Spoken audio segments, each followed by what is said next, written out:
Hey, welcome to Chapstick Mascara. This week I'm going to show you how to contour. Last week I glued down my eyebrows. You can see the video here. That's where I'm at, that's why I look like this. And now I'm going to start doing my foundation. This tutorial can be used for boys or girls. A little bit of contouring if you're a girl is kind of like what makes it pop. It gives your face depth. I tend to use more products on the girly side. If you are doing drag, you probably will want something a little stronger than MAC Studio Fix Fluid. I recommend MAC Full Coverage. It's really nice and creamy and thick. If you do have a beard, however, you might want to do a bit of beard blocking. Usually you would use like an orange or red toned sort of foundation, put it around the beard area, powder it down, and then do what I'm about to do next.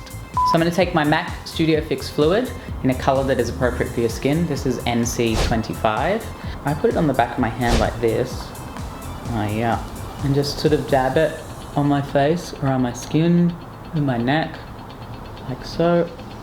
Then I take my MAC foundation brush. I think this says 187. Hold it like this, and in a circular motion, I just work the product into my face. You have to do this fairly quickly because it does start to dry. You don't have to rush, but just don't go and have a cup of tea. You can also use a sponge to put on your foundation, depending on what product you use. With a liquid foundation, I like to use a brush like this, it works really well. Quite often, this would be all the foundation that a biological female would do, but now I'm going to show you contouring and highlighting. First, I'm going to take my MAC Full Coverage. This is NW20. Obviously, you want one that's appropriate for your skin tone. Just with the sponge like so.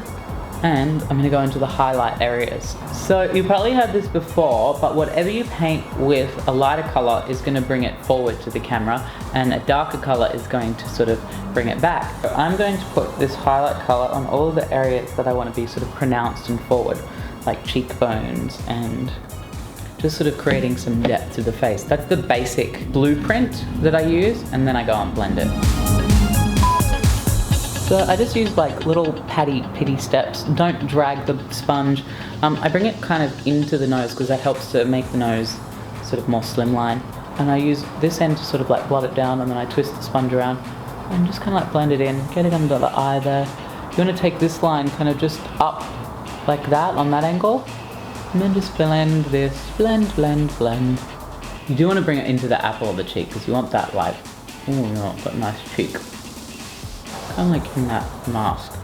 Now that I've done my highlight, I'm going to do my contour. I'm going to take my MAC Full Coverage NC45, and I'm going to take a brush. This one is from OCC. It doesn't have a number or name on it, but it's like a good little foundation-y brush I'm using it for.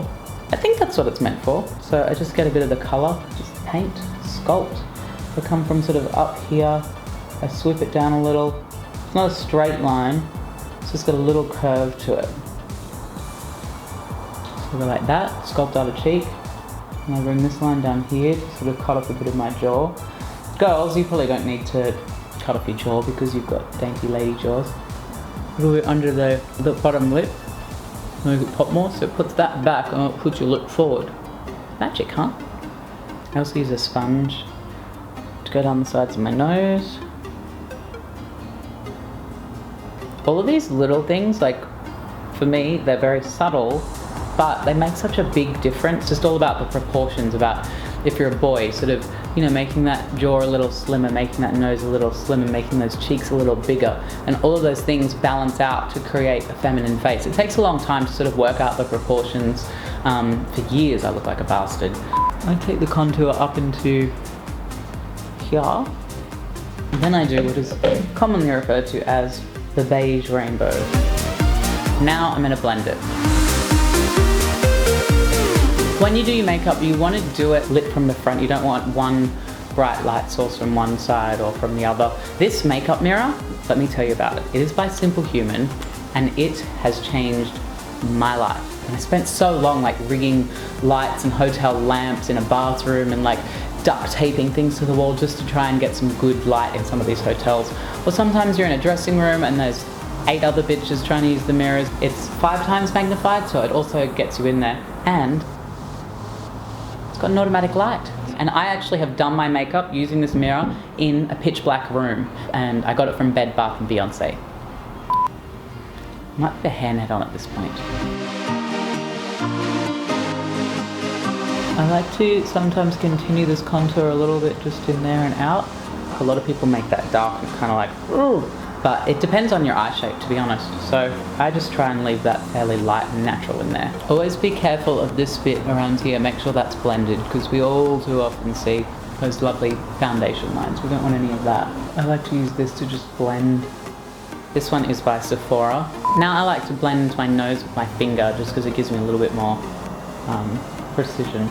That's a little towel that I just kind of wipe it off on to get rid of the excess. Biological females as well, if you want to contour your nose, it's fun to play around with. It's a lot of work though, and you're probably beautiful the way you are. So then what I like to do, you probably don't need to do this if you're under 30, take this brush and just buff out any of the makeup that's fallen into any of those very fine lines. The next step that I usually do is to draw on my eyebrows with some foundation.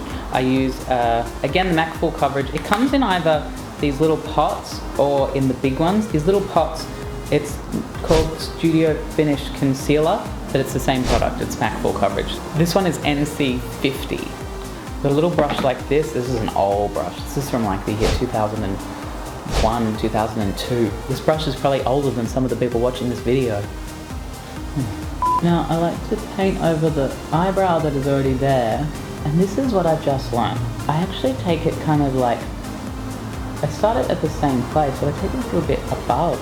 I messaged Matthew Anderson to tell him that I had the best brows of my career, and he was a great influence on that. Technically, your eyebrow, if you take a brush from the corner of your nose to the corner of your eyebrow should come to there. And also, if you take a brush from the corner of your eye to the corner of your nose, your eyebrow should start there. Because so often I see eyebrows that are too close together and then they make you look sad, or if they come too far out, so yeah, there to there, and there to there. They don't need to look quite perfect yet because we're going to do more later. And powder. Drag queens tend to use a lot of powder. I think it's because we're in drag so long and it just sets it. If you're a real girl, you can probably just do a little light dusting of powder. You really don't need to do this crazy. Also look for a talc-free powder. That's important because talc has been shown to be a carcinogen, and smoking and talcum powder can cause cancer. You don't want that. Then I get my brush and then I just dust off the excess. I usually leave the powder on here. I don't bother buffing that off just yet because I'm just going to work on my eyes. So it probably doesn't look like I've actually done a lot, even though I've spent a lot of time doing it, but it's the subtlety. Especially if you're a real girl, you don't want to look like you've got makeup slapped all over your face. Obviously, depending on your style of drag, you can go heavier and you could probably follow the same pattern. But yeah, this is just, you know, it's a little bit darker here, it's a little bit lighter here, it's a little bit darker here. It just helps to sort of take the boy away and contour the face into a more feminine shape. Next week's episode, I'm going to show you how to do the rest. So subscribe down below and it'll be out very, very soon on more Chapstick and Mascara. Bye! If you're wondering why I'm wearing these glasses, it's because I have a new EP out. Oh god, I can't concentrate. I have a new EP coming out and it's called Kaleidoscope. These are Kaleidoscope glasses. Want to see? So you can click over here to support my crowdfunding for my EP, or you can subscribe to my channel, or you can just sit here and watch me and I'll just sit and watch you in kaleidoscopic vision. Do I look like Harry Potter on shrooms?